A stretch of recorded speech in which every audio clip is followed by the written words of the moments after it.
नमस्कार, मैं अपने सुनो आप सभी का अरोमा क्लासेस के यूट्यूब चैनल पे स्वागत करता हूं। दोस्तों कि जैसा हम बताए थे कि अब हम शॉर्ट वीडियो हिस्ट्री के टॉपिक्स का महत्वपूर्ण टॉपिक का लेके आएंगे। जैसा कि लास्ट वीडियो हम जजिया कर से संबंधित डाले थे, तो अगर कोई भी जजिया कर से संबंधित वीडियो नहीं देखे हैं तो एक बार अवश्य उसका रिकॉर्डेड वीडियो देख ले।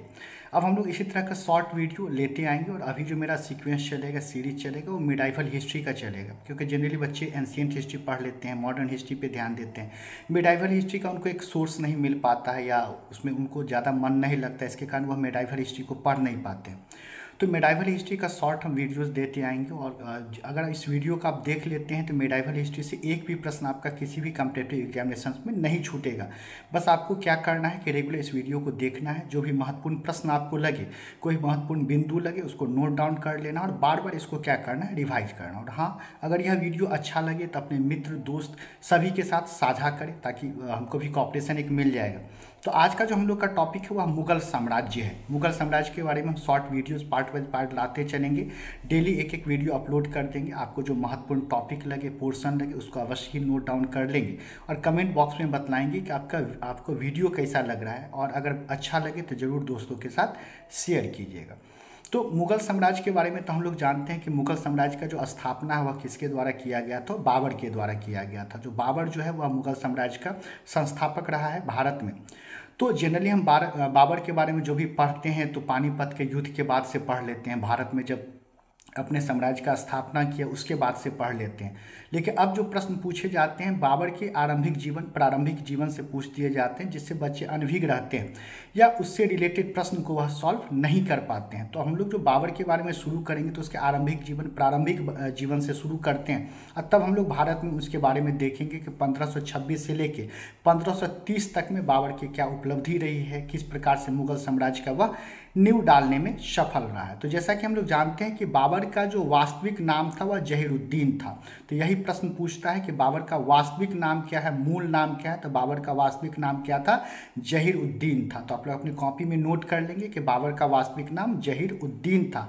इसका जन्म जो हुआ है वो कब हुआ है? आपका 1483 में, 1483 में फरगना में हुआ, उज्बेकिस्तान में। याद रखेंगे बाबर का जन्म फरगना में 1483 ईस्वी में हुआ था। इसके पिता का जो नाम था उमर शेख मिर्जा था। सबको पता होगा कि बाबर के पिता का नाम क्या था? उमर शेख मिर्जा था, जो तैमूर के वंशज थे। याद रखिएगा, मिर्जा जो टाइटल जो लगाया जाता था वो तैमूर के जो वंशज होते थे, तैमूर से जो ताल्लुकात रखते थे, वह अपना टाइटल क्या लगाते थे?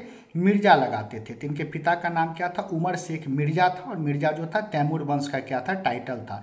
इनकी माता का नाम क्या था? कुलतुग निगार खानम था। अक्सर मैक्सिमम बुक में आपको निगार खानम ही दिया रहता है, लेकिन याद रखिए कभी कभी पूरा नाम भी पूछ दे, फंसाने का प्रयास करें, तो याद रखिएगा बाबर के माता का नाम क्या था? कुलतुग निगार खानम था, जो आपको चंगेज खान की वंशज थी। तो याद रखिएगा पिता किसके थे वंशज? तैमूर के वंशज थे, और माता किसकी थी? तो चंगेज खान की वंशज थी।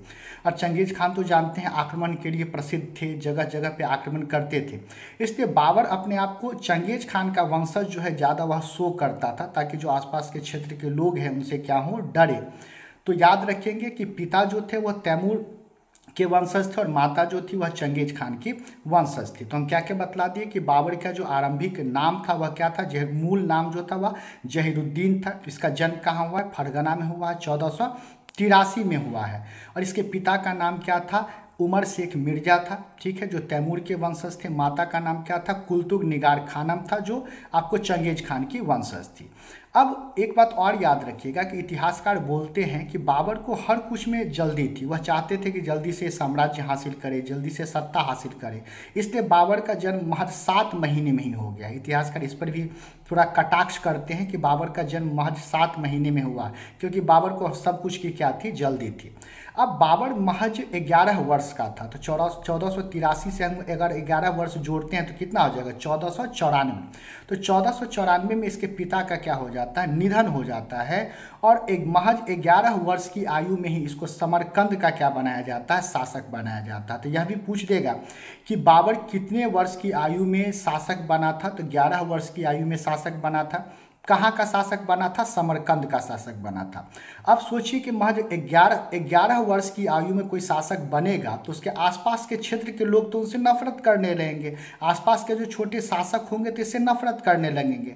तो अब क्या हुआ, समरकंद क्षेत्र के जो अन्य शासक थे वह बाबर से नफरत करने लगे। उनके आंख का यह कांटा बन गया कि भाई महज 11 वर्ष में यह शासक कैसे बन गया। तो वो लोग चाह रहे थे कि बाबर को किसी प्रकार से पराजित किया जाए, बाबर को किसी प्रकार से इस क्षेत्र से क्या किया जाए, निकाला जाए।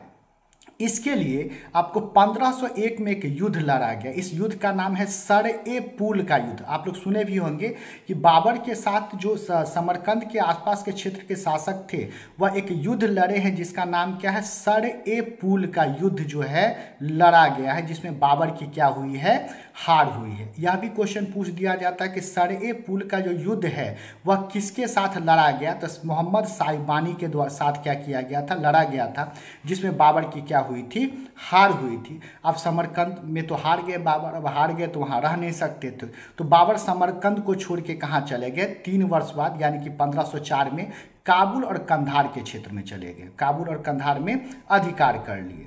अब काबुल और कंधार में अधिकार किए तो वहाँ के भी आसपास के जो क्षेत्रीय राजा थे इनसे नफरत करने लगे, वो अब बाबर से कहीं ना कहीं दुश्मनी मोल ले लिए।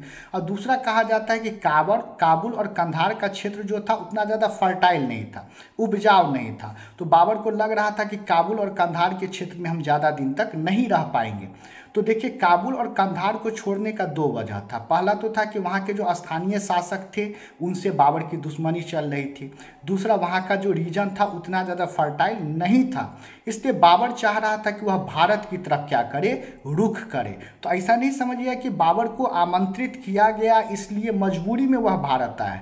बाबर को खुद भी मन था कि वह भारत की तरफ क्या करे, रुख करे। तो आइए हम ईस्वी याद रखते हैं। ईस्वी क्या है, 1483 में उसका जन्म हुआ है। 1483 में उसका जन्म हुआ। कहाँ पर जन्म हुआ, फरगना में जन्म हुआ।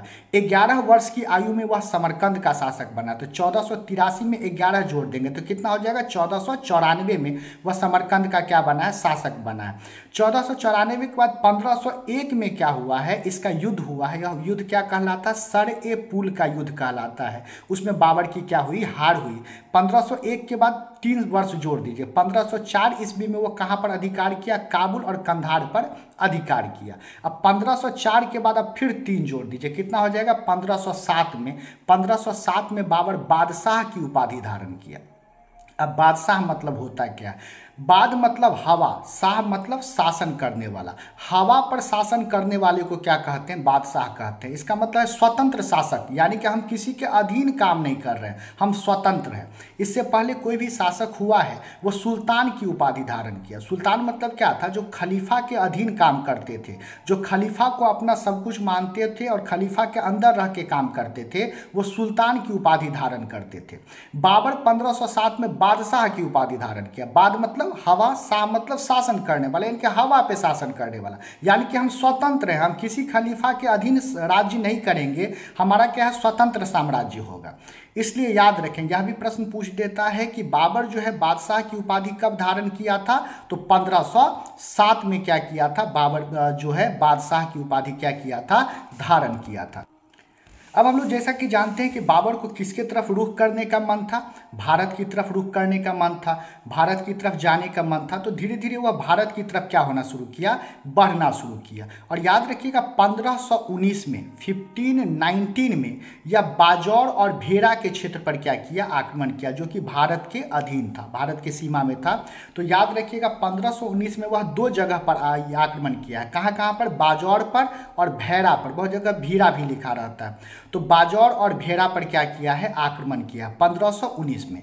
1520 में कहाँ पर आक्रमण किया है, पेशावर पर आक्रमण किया है। फिर पेशावर से आगे बढ़ा है तो किस पर आक्रमण किया, लाहौर पर आक्रमण किया। तो कितने जगह आक्रमण कर लिया, बाजौर पे, भेड़ा पे, फिर आगे पेशावर पे, उसके बाद लाहौर पे। अभी तक 4 आक्रमण कर चुका था।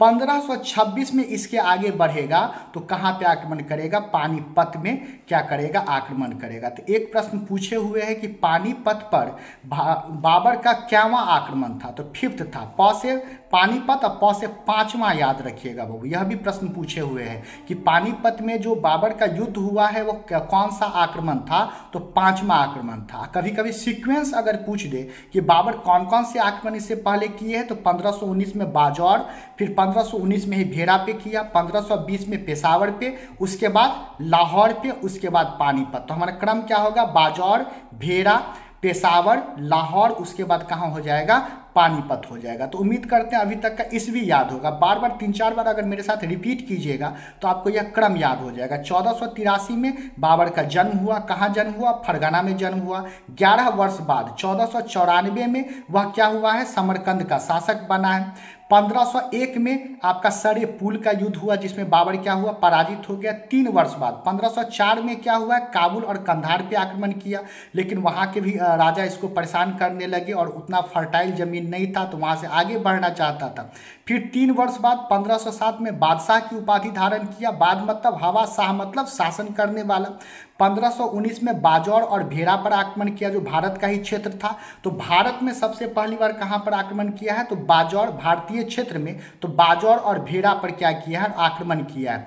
और यह भी याद रखेंगे कि बाजौर और भेड़ा पर जो आक्रमण किया था वह पहली बार यहाँ पर गोला बारूद का क्या किया था, उपयोग किया था। ठीक है, लेकिन बृहद पैमाने पर उपयोग 1526 में पानीपत में हुआ है। तो 2 प्रकार का प्रश्न बनता है कि बाबर जो है बृहद पैमाने पर गोला बारूद का उपयोग किस पर किया है, पानीपत में किया है। और सिंपली दे दे कि प्रथम बार कहाँ पर किया गया है, तो आपको बाजौर और भेड़ा में।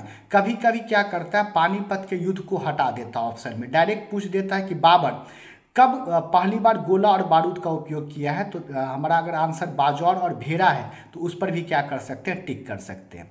अब सभी लोग हम लोग जानते हैं कि भाई पानीपत में जो आया है, आक्रमण किया है, तो किसके द्वारा यह इनवाइट किया गया, किसके द्वारा आमंत्रित किया गया, तो 3 व्यक्ति थे। 3 व्यक्ति के द्वारा उसको भारत में क्या किया गया है, वह उसको आमंत्रित किया। पहला तो आपको पता है दौलत खान लोधी जो पंजाब का क्या था, सूबेदार था। आलम खान लोधी था जो इब्राहिम लोधी का क्या था, चाचा था। और तीसरा क्या था, राणा सांगा था। हालांकि राणा सांगा इस बात को नहीं कबूलता है कि भाई हम बाबर को आमंत्रित किए हैं, राणा सांगा कभी नहीं बोला। लेकिन बाबर अपने आत्मकथा में लिखते हैं कि राणा सांगा उसको आमंत्रित किए थे, लेकिन भारत आने पर राणा सांगा अपने बात से मुकर गए, इसलिए बाबर राणा सांगा पर क्या किया था, हमला किया था। तो बाबर पर को किसके द्वारा मतलब बुलाया गया है, तो बाबर को बुलाने में 3 का अहम भूमिका है। एक दौलत खान लोधी जो पंजाब का सूबेदार था, दूसरा आलम खान लोधी जो इब्राहिम लोधी का चाचा था, और तीसरा हमारा क्या है, राणा सांगा। अब बुलाने का कारण क्या था, तो इब्राहिम लोधी जो था वह शासक था। आलम खान लोधी जो थे उसके चाचा चाहते थे कि भाई इब्राहिम लोधी को पराजित कर दिया जाए और अपने शासक बन जाए, हम पावर में आ जाए।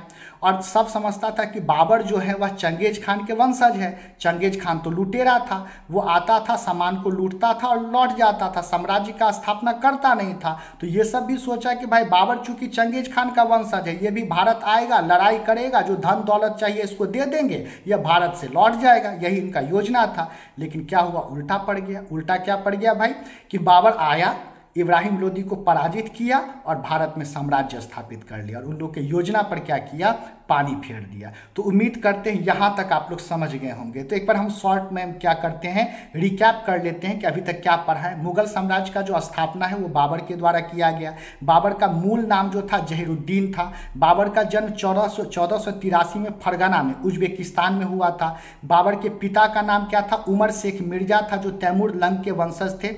अब मिर्जा जो है तैमूर का ही क्या होता था, आपको टाइटल होता था। बाबर के माता का नाम क्या था, कुतलुग निगार खानम था, जो आपको चंगेज खान की वंशज थी। 1494 में महज 11 वर्ष की आयु में बाबर जो है आपको समरकंद का शासक बना, लेकिन वहाँ के स्थानीय शासक 11 वर्षीय बच्चे को शासक के रूप में देखना नहीं चाहते थे, जिसमें सरे पुल का क्या हुआ है, युद्ध हुआ है साइबानी के साथ बाबर का, जिसमें बाबर पराजित हो गया। और उसके बाद 1504 में बाबर कंधार और काबुल पर अधिकार कर लिया। वहाँ के बाद 1507 में यह बादशाह की उपाधि धारण किया। इसी को तुर्की में पादशाह भी कहा जाता है। तो अगर आपको बादशाह दे या बाद क्या है, बराबर है। 1519 में यह क्या किया है, 2 जगह पर क्या किया है, आक्रमण किया, बाजौर और भेड़ा पे। 1520 में पेशावर, उसके बाद लाहौर आया, उसके बाद भारत में प्रवेश किया। इसके आगे के वीडियो में हम लोग पानीपत का युद्ध और जो भी युद्ध बाबर भारत में लड़ा है उसके बारे में देखेंगे। अगर यह वीडियो आप लोग को अच्छा लगा हो तो एक बार लाइक जरूर कर देंगे, सब्सक्राइब जरूर कर लेंगे और अपने मित्रों के साथ शेयर करना नहीं भूलेंगे। तो इसके नेक्स्ट पार्ट लेके हम लोग जल्द ही मिलते हैं। बहुत बहुत शुक्रिया सभी का, थैंक यू।